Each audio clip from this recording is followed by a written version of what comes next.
Friend, exam point success में आपका स्वागत है। मेरा नाम मुकेश कुमार। फ्रेंड, आज का हमारा टॉपिक है इंडियन हिस्ट्री, जो कि कई एग्ज़ामों में पूछ लिए जाते हैं। तो ये 11th और 12th क्लास वालों के लिए भी इम्पोर्टेंट रहेगी आज की वीडियो, और हमारी कॉम्पिटिटर वालों के लिए तो इम्पोर्टेंट रहेगी। तो फ्रेंड, आज का मोस्ट इम्पोर्टेंट वीडियो होने वाली है, और बिना स्किप किए पूरी वीडियो देखना। और फ्रेंड, अगर आप चैनल पर नए हो तो प्लीज़ लाइक और सब्सक्राइब ज़रूर कर दें, क्योंकि फ्रेंड हमारा अभी नया स्टार्ट हुआ है चैनल, तो आप थोड़ा वीडियो को लाइक और सब्सक्राइब कर दें। तो फ्रेंड, आज का हमारा डिस्कस रहेगा टॉपिक मोहनजोदड़ो के बारे में।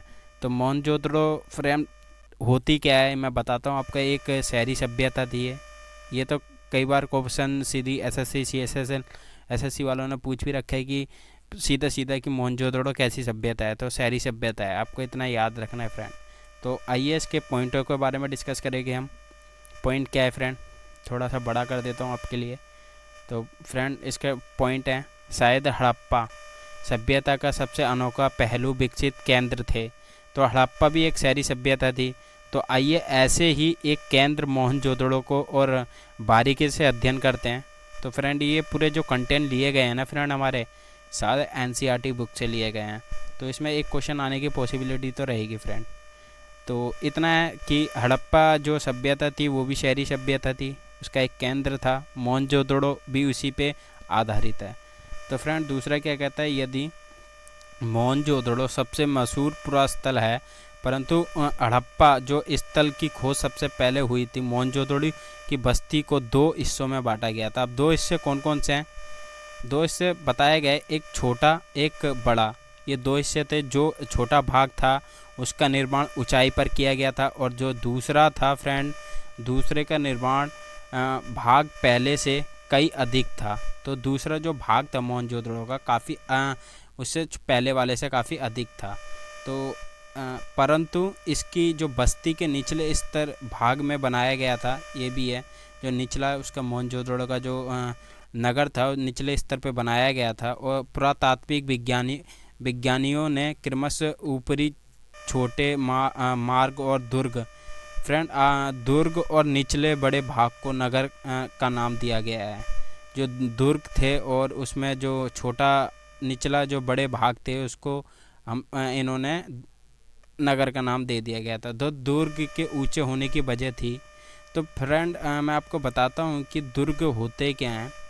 जैसे कि दुर्ग है, दुर्ग में कई महल भी आते हैं, कई मंदिर भी आते हैं, कई तालाब भी आते हैं, कई राजाओं के महल भी आते हैं, और राजा खुद उसके अंदर शासन करता है। तो दुर्ग काफ़ी बड़े होते हैं। दुर्ग 4 कैटेगरी में बांटे जाते हैं, चाहे पहाड़ पे हो, चाहे हमारे मरुस्थल में हो, चाहे ज़मीन पे हो। ये इन कैटेगरियों में बांटे गए हैं फ्रेंड।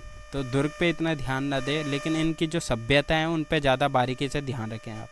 तो अगला पॉइंट कहता है कि यहाँ पर बनी संरचनाएं जो कच्ची ईंटों के चबूतरे पर बनी हुई थी, दुर्ग के चारों ओर दीवार खड़ी करके घेरा गया था, जिसका अभिप्राय है घेरा गया था। इसका मतलब बता रहे हैं फ्रेंड कि निचले भाग से अलग किया जाना, उसका घेरा का मतलब है फ्रेंड ये। ठीक है, यहाँ पर क्या थी, ये संरचना थी फ्रेंड। संरचना कैसी थी? कच्ची ईंटों से चबूतरे पर बनी हुई थी। बस आपको इतना याद रखना है फ्रेंड। और थोड़ा सा बड़ा कर देता हूँ ताकि इसके अलावा कई इमारतों का निर्माण ऊंचे चबूतरों पर किया गया था। इसका निर्माण फ्रेंड कई ऊंचे चबूतरों पर किया गया था। ये चबूतरे इन इमारतों की बुनियादी यानी नीम का काम करते थे।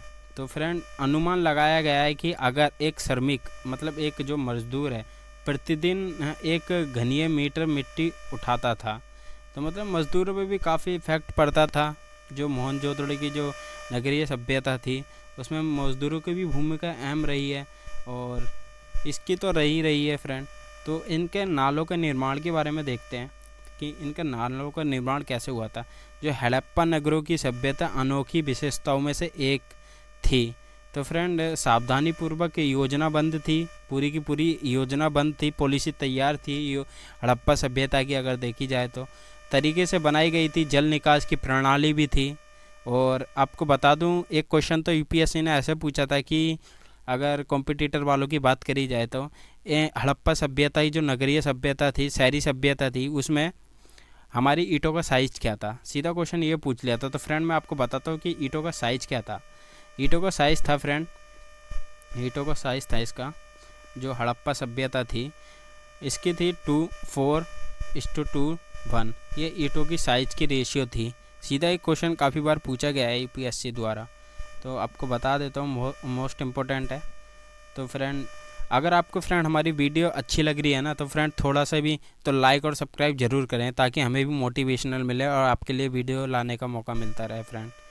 तो फ्रेंड आगे देखते हैं आगे क्या कहता है ये नालों की विकास। अगर आप निचले नगर के नक्शे पर ध्यानपूर्वक नज़र डालें तो आपको पता चलेगा कि सड़कों तथा नालियों की तकरीबन एक ही ग्रिड पद्धति के अनुसार बनाया गया था, एक दूसरे के समकोण पर काटती थी। समकोण मतलब फ्रेंड इनकी ना नालियों का स्तर देखो ऐसे था। इनके नालियों जो बनाई जाती थी ना, गली जो नाली मोहल्ला 90 डिग्री पे काटी जाती थी, और आगे की ओर दरवाज़ा होया करता था, जैसे आज की डेट में भी होता है। और ऐसा लगता है कि नालियाँ और गलियाँ के साथ साथ निर्माण हुआ है। तो नालियाँ उनकी समकोण थी, 90 डिग्री पे काटती थी। आपको इतना याद रखना है, 90 डिग्री पे काटती थी। तो इतना ही था फ्रेंड, और देखते आगे क्या है। तो फ्रेंड आगे है हमारा 90 डिग्री पे काटती थी, किया जाता था इसका निर्माण, और उसके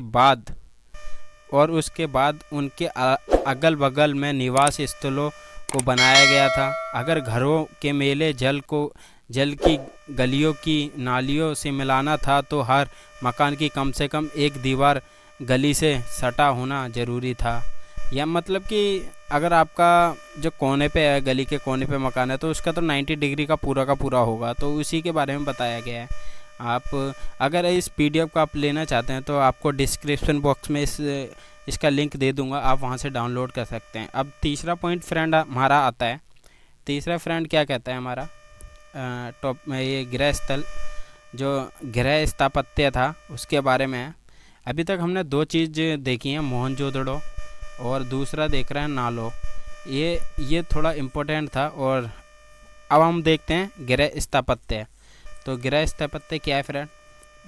मोहनजोदड़ो का निचला नगर आवासीय इमारतों के उदाहरण प्रस्तुत करता है। जो निचला भाग था वो इसके आवासीय इमारतों के उदाहरण की प्रस्तुत को बताता है। तो इनमें से कई एक आंगन में केंद्रित थे, जिनके चारों तरफ कमरे बने हुए थे, और सायन आंगन खाना बनाने और कताई जैसी गतिविधियों का प्रयोग किया जाता था। केंद्र था, मतलब कहने का ये मतलब है इसका, जो मतलब इनका मकान बना हुआ था, इनके आंगन में ही सब कुछ किया। आंगन क्या होता है? जो घर के, जैसे आपका ये घर है पूरा, ये अंदर का हॉल हो गया और ये बाहर का है, तो बीच का जो बचा है ना, ये आंगन है।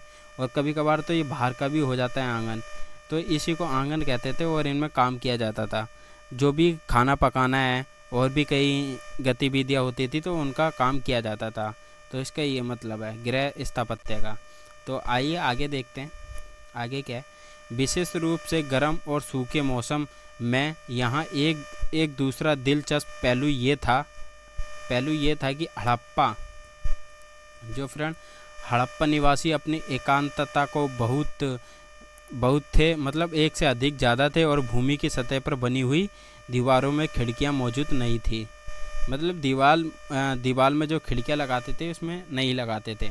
तो फ्रेंड और इसके अलावा जो नहीं लगाते थे फ्रेंड, आगे क्या रखा है कि इसके अलावा इसके 12 अलावा मुख्य दरवाजे थे। मतलब इसके 12 मुख्य दरवाजे थे, और अंदर के भाग या आंगन को सीधे नहीं देखा जा सकता था। इनका जो था वो सीधा नहीं देखा जा सकता था, नगर था, सीधा नहीं देखा जा सकता था। प्रत्येक मकान में ईंटें फर्श एक स्नान घर बना होता था। तो इसके जो घर था उसमें प्रत्येक मकान में ईंटों से बने फर्श पर एक स्नानाघर आवश्यक होता था। और स्नान जो नहाने की जो घर कहते हैं उसको नालियाँ दीवारों, ये लिख रखा है फ्रेंड, थोड़ा बड़ा कर देता हूँ। नालियाँ दीवार से होते हुए सड़क की नालियों से जुड़ी हुई थी। कुछ मकानों में सीढ़ियों के अवशेष मिले हैं, जो कि खोज की गई है हमारी 1922 में मोहनजोदड़ो की, और जो दूसरे तल या छत पर जाने के लिए बनाई गई थी। कई घरों में तो फ्रेंड कुएं भी बने हुए थे, जो ज़्यादातर एक कक्ष में बनाए गए थे, जिसमें बाहर से अंदर आया जा सकता था। और फ्रेंड जिनका इस्तेमाल हम सीधा संबद्ध राहगीरों द्वारा किया जाता था। और दूसरा क्या रखा है फ्रेंड इसमें कि विद्वानों ने ये अंदाज़ा लगाया था कि मोहनजोदड़ो में कुओं की कुल संख्या करीबन 700 थी।